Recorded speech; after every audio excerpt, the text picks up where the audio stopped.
What's happening, everybody? It is I once again, Mr. Cinema Junkie. And as I said, I was going to delve into a little format that I've done before, and I kind of promised I wasn't going to do it again. But believe me, the situation kind of calls for it. I have been going through a few of my boxes of movies, and as I go through them, I'm really starting to realize just how many I have that I've never watched. And I don't mean like ones that I bought of movies that I've seen before and I just never opened them. I have plenty of those, trust me. Let me fix this here just a tad.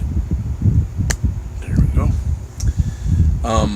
No, these are movies I have never watched before in my life. They caught my interest, and I got them, ordered them, and then I guess I was ordering them faster than I was watching them.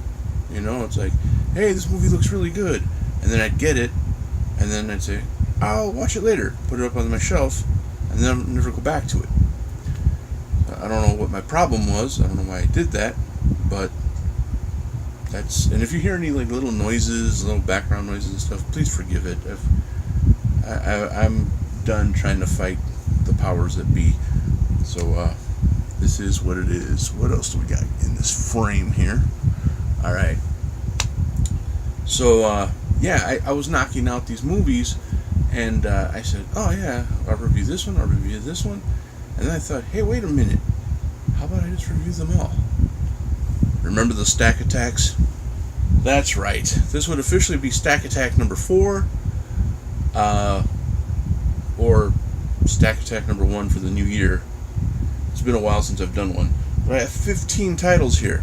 And that means I gotta go through them kind of quick. I'm not gonna get too in-depth with them. It's basically gonna be like a yay or nay, and maybe a little explanation as to why yay or nay. Okay?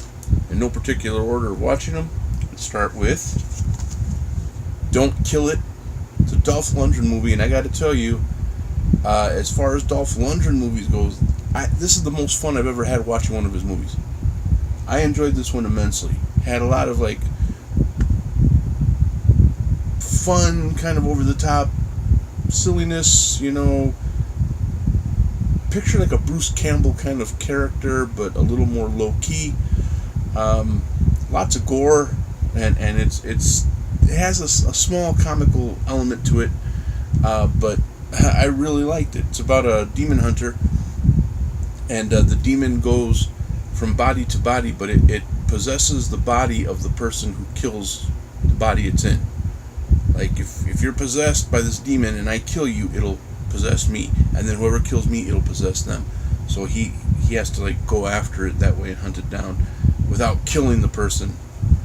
So it was interesting, very interesting. When I saw the preview for it, I said, wow, that's pretty meaty. It had a lot of blood and violence in it. So I was like, okay. And Dolph Lundgren, who knew, you know? So that gets a big yes. 3 Tears on Bloodstained Flesh. Again, when I saw the preview, I was captivated by it, and I ordered it. And I got to tell you, I'm glad I got it. It was a little, for me, it was a little slow on the takeoff, but overall, it paid off pretty well. It had a nice storyline to it. Little elements of it might have felt a little, I don't know,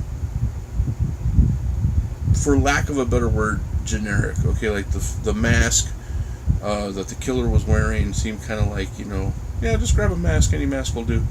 You know, it seemed kind of like that.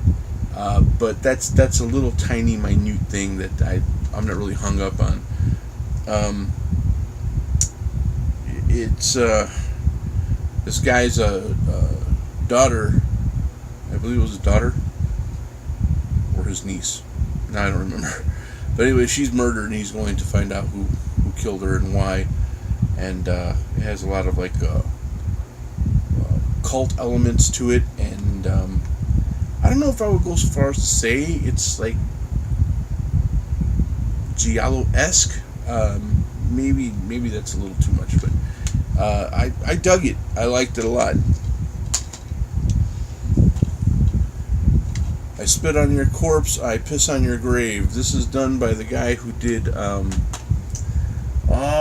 don't tell me. How are you going to tell me, right? Scrapbook. If anybody's seen that one. And I believe it's the same girl who was in Scrapbook. This one is a girl she's disturbed by all the stuff that she's had to deal with. Say like she was raped by her church friend. She was cornered by her boss to give him head for a raise, and she's like getting her payback on everybody. And it's I say it delivered. I would say it delivered.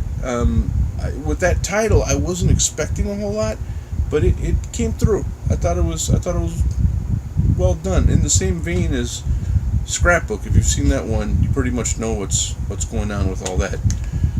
See, you can hear coughing over there. Francesca in this beautiful 3-disc edition. This is most definitely a giallo, or if you pronounce that giallo, but I say giallo. Well done. Thought it was really great. It was a nice Argento-esque kind of flick. Had some pretty blatant sex scenes in it. Yeah, but overall, it was on point. Very cool movie. Very stylistic. I dug it. Night of Something Strange.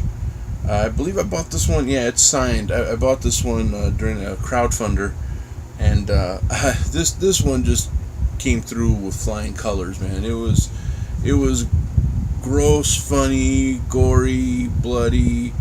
The scene where the guy mistakes his passed out dude friend for his girlfriend is ridiculous, but ridiculous in a hilarious way. He eats his ass thinking it's his girl, and he's like, "Oh, a little lunch got down into your little lunch got down here. I like peanuts." You hear him spit, you hear it hit over that click, it's a loud click. Ugh, man, it was so gross.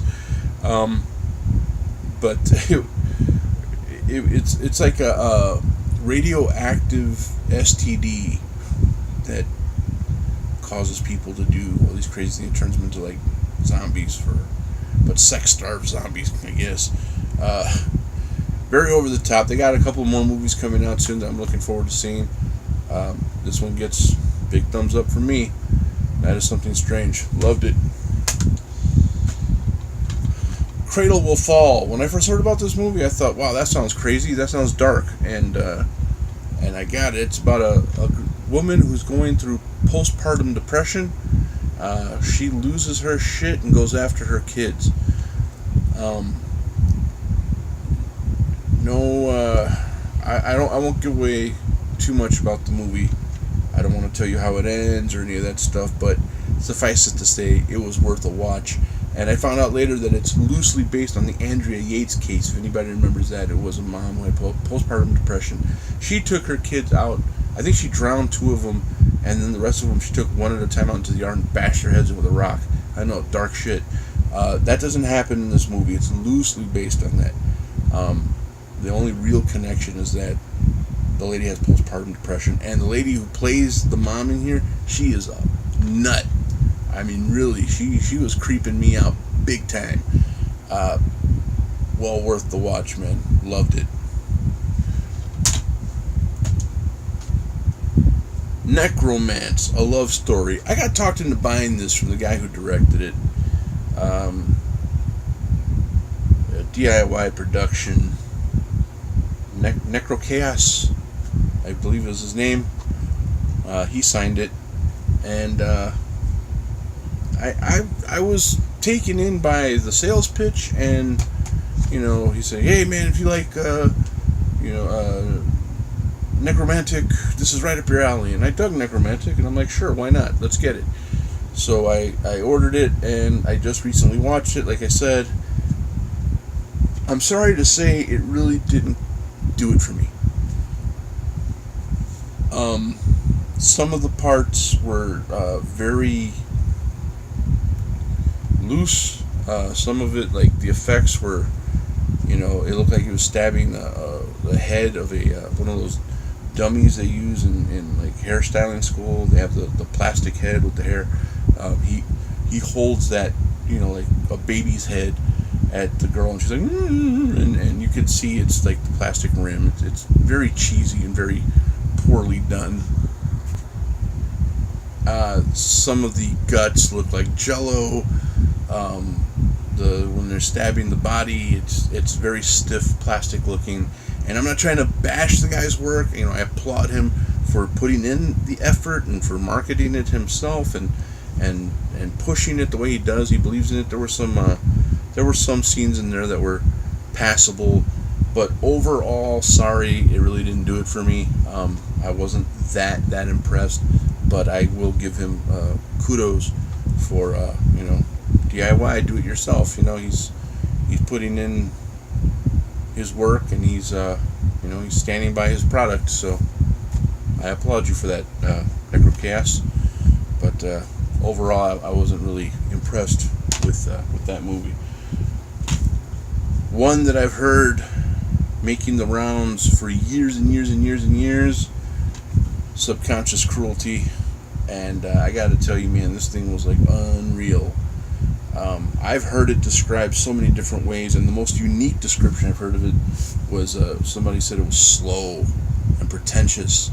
I wouldn't say that. I would say it was very surreal, at times nightmarish, and there's a certain line that you don't cross when it comes to infants and babies. They're kind of sacred.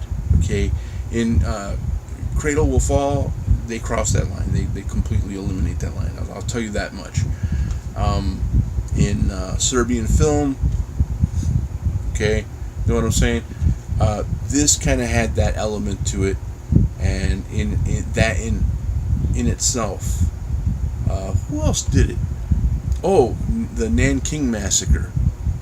Black Sun Nanking Massacre. They bayoneted a baby and took it out of its mother's stomach. That's like really crossing some lines there, in my opinion.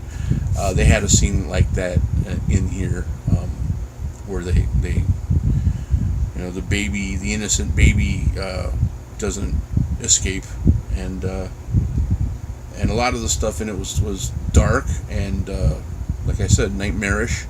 And I see what all the hype was about. It was well worth it. I dug this, and thumbs up for me on that one.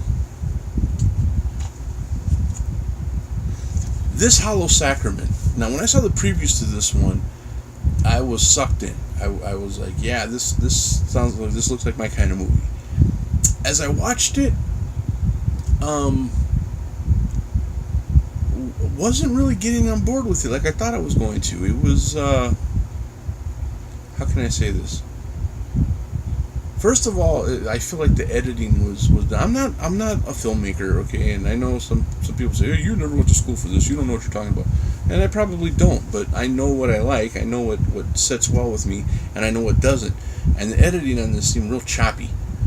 And it was like, killing for the sake of killing, and the guy was just like, he was a tortured soldier who, he was a little imbalanced, and then he's chasing a killer or murderer, and he's trying to find the killer, and it's just, I don't know, it was kind of a little bit all over the place.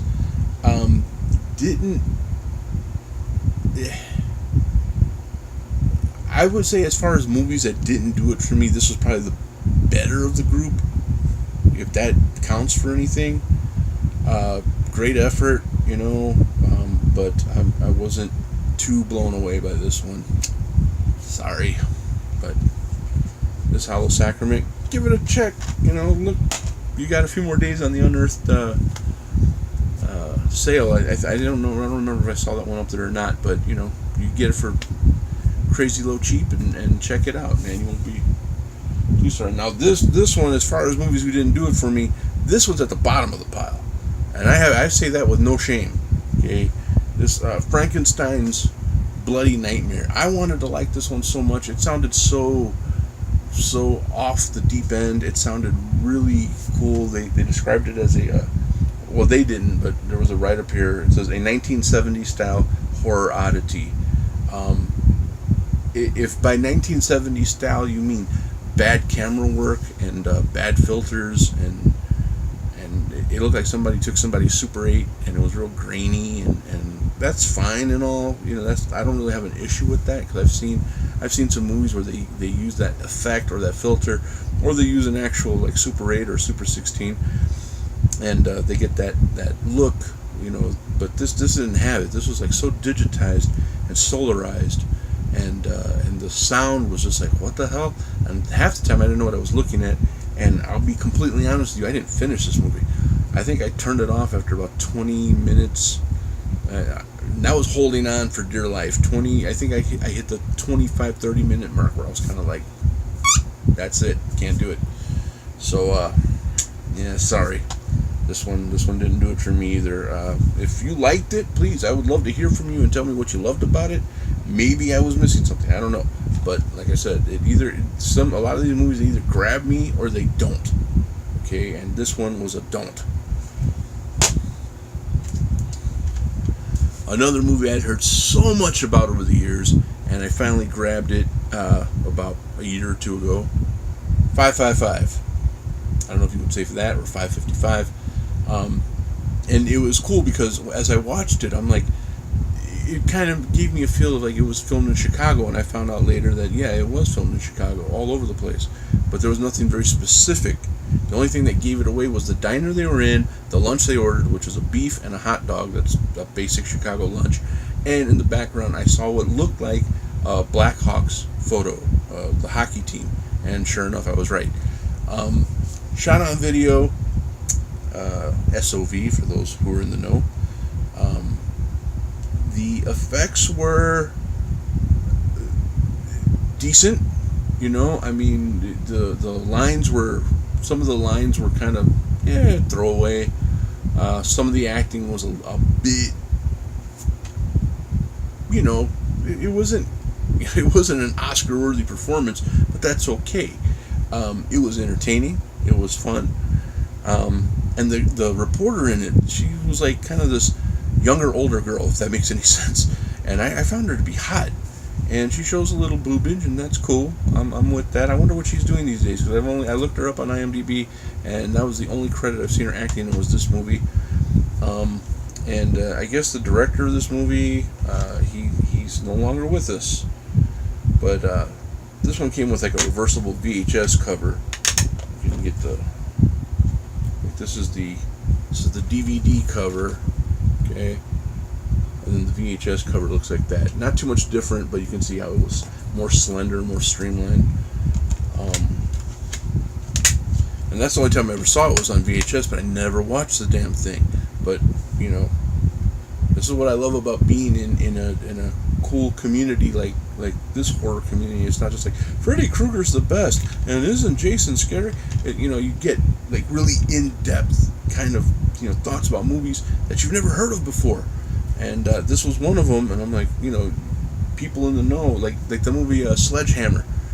I've never seen it, but I know a lot of people who had it, and some people say it was okay, and other people are kind of like, I've seen better. But it's one of those unknown known movies. Okay, 555. Big fat thumbs up for me.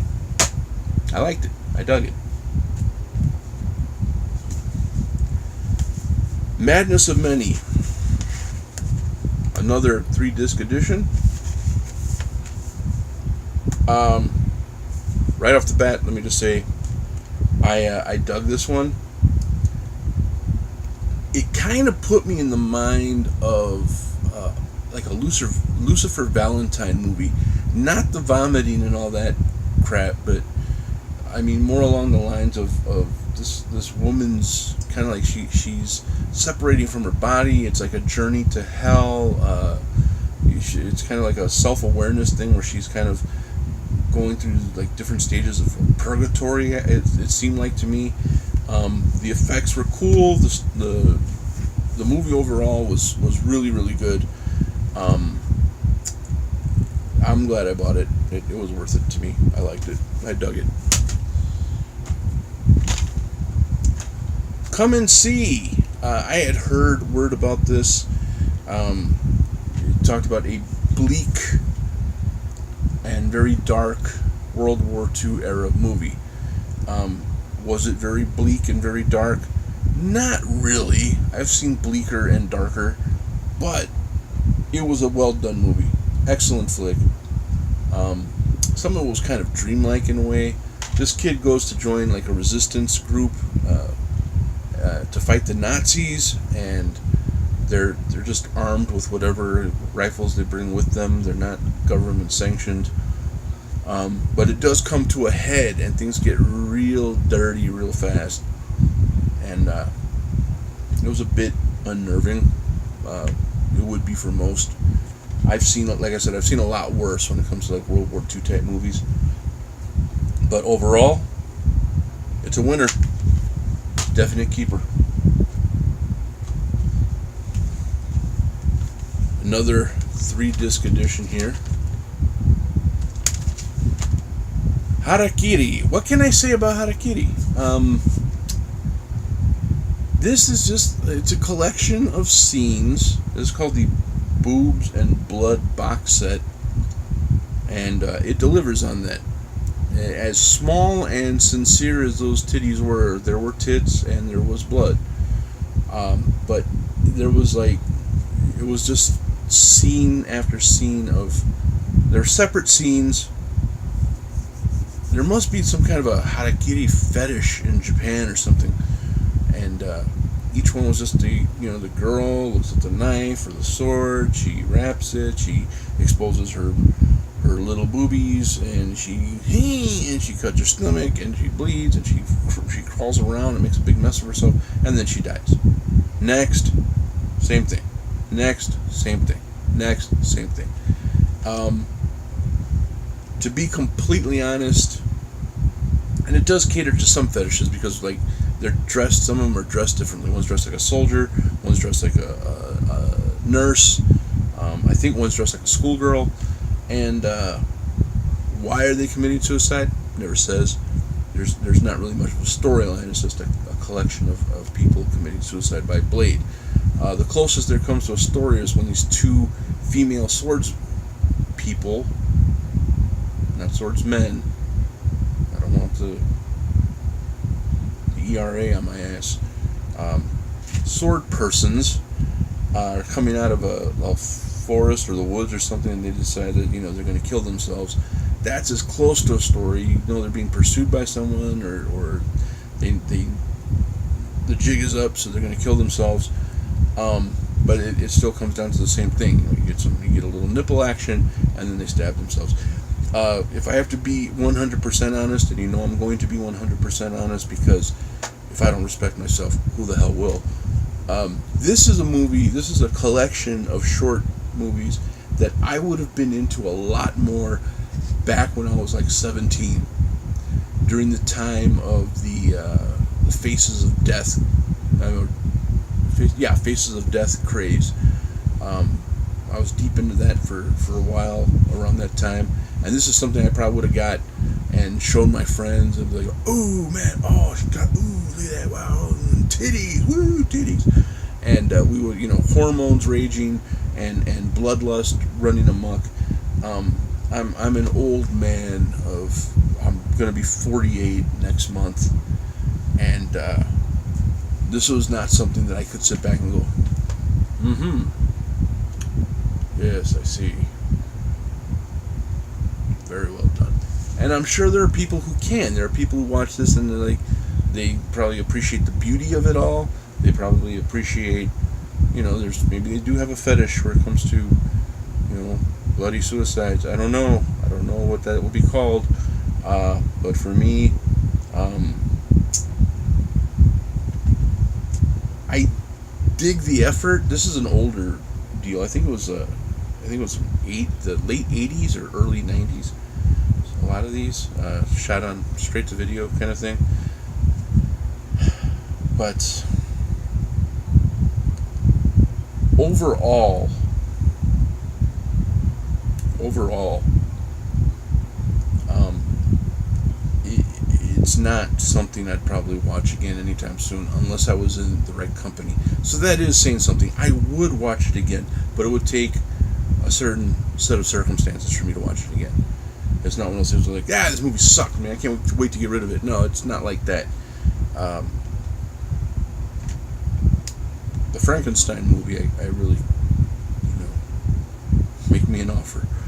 But this one is, it's going to stay in my collection, definitely. And I will find a use for it. I'm very sure I'll find someone who's like, yeah, I'll check it out, sure. And, I love to share my movies with people so that you can experience something new and different. And the last one. This one was a huge surprise for me. Now, I have to admit, I got sucked in by the claim that it had. And the big claim that it had was that it held a Guinness World Record for the most deaths.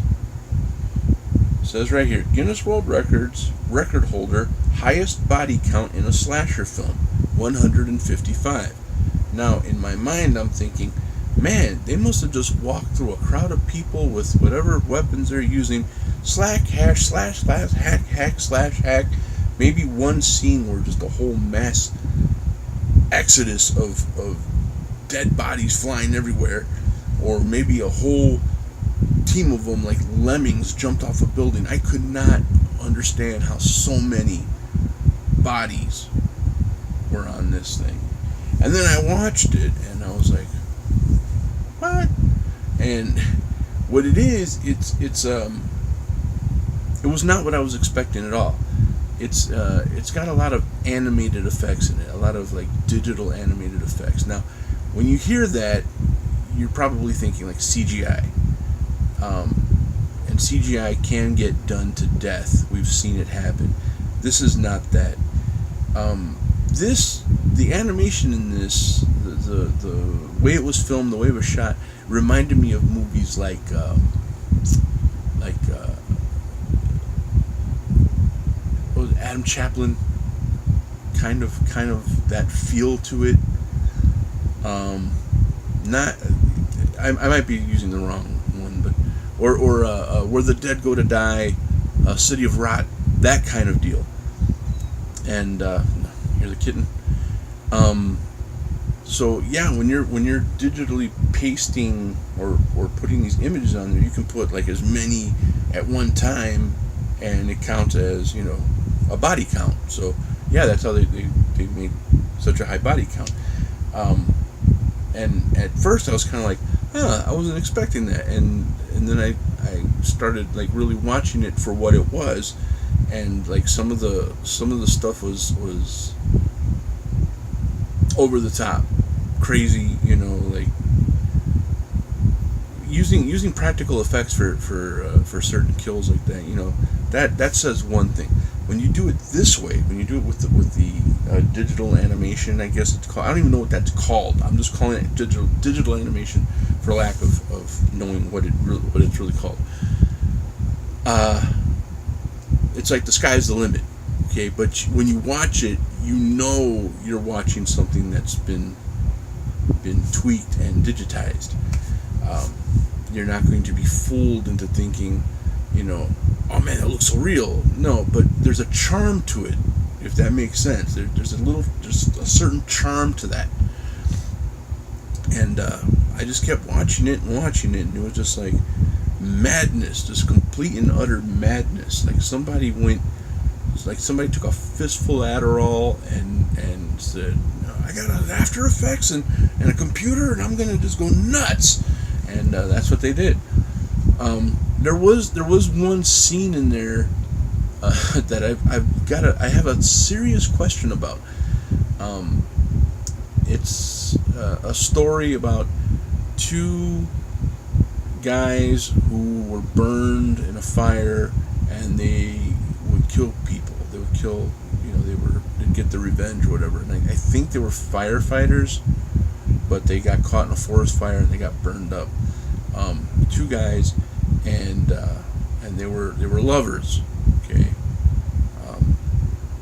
and I'm just wondering, and please forgive me if I'm wrong for saying this. I'm really, honestly, I swear, I'm just curious. Was that supposed to be kind of a play on the term flaming fags?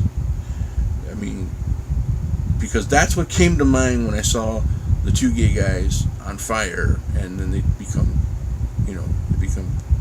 like stuff of legends. They kill the campers, and ever since then they hide and they come out and they kill people.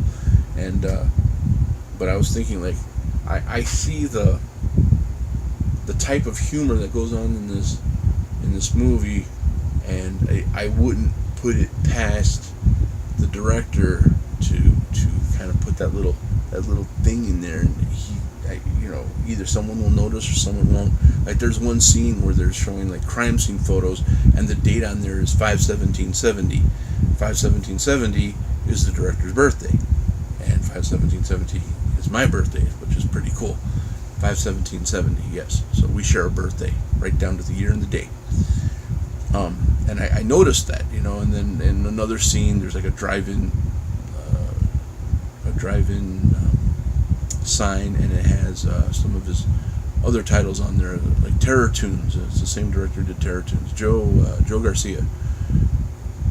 And forgive me if I said your name wrong, sir. Joe Castro. Where did I get Garcia from? There's Elisa Garcia.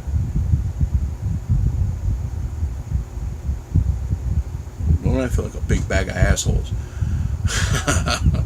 But I dig the little hidden messages and humor and stuff. So I thought, was that a play on the term, like, flaming fags? Because flaming homos,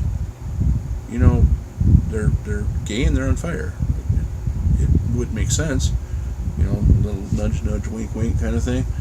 I don't know. And if that wasn't the intention, then my apologies. I'm not trying to be, a gay basher or a homophobe. I don't roll like that.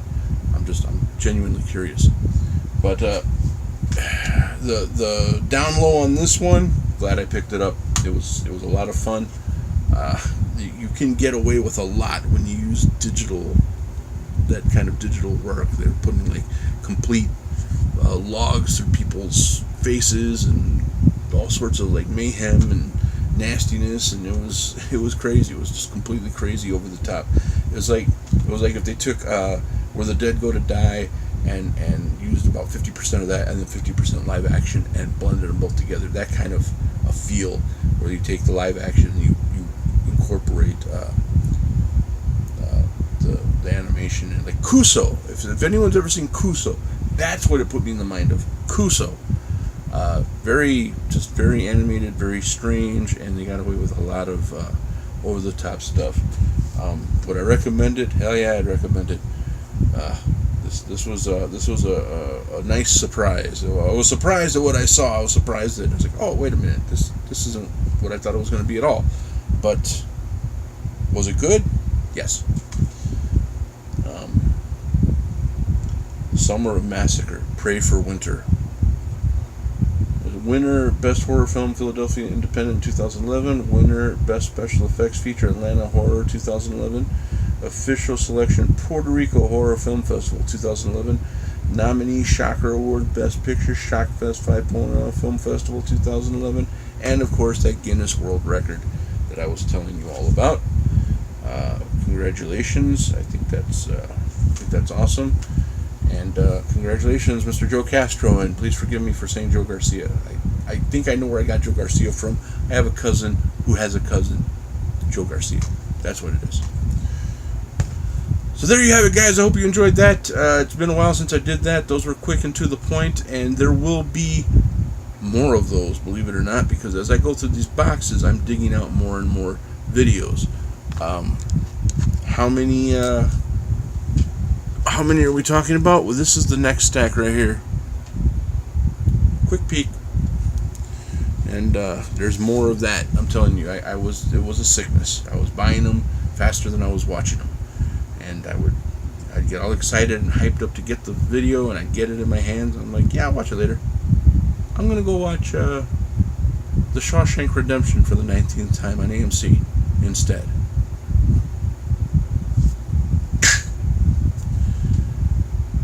So I hope you enjoyed that. Special shout out to Slim Pickens. I hope you enjoyed that, brother. One of the comments he put on my videos saying that he started watching my videos and he was watching them a lot, and I was honored by that.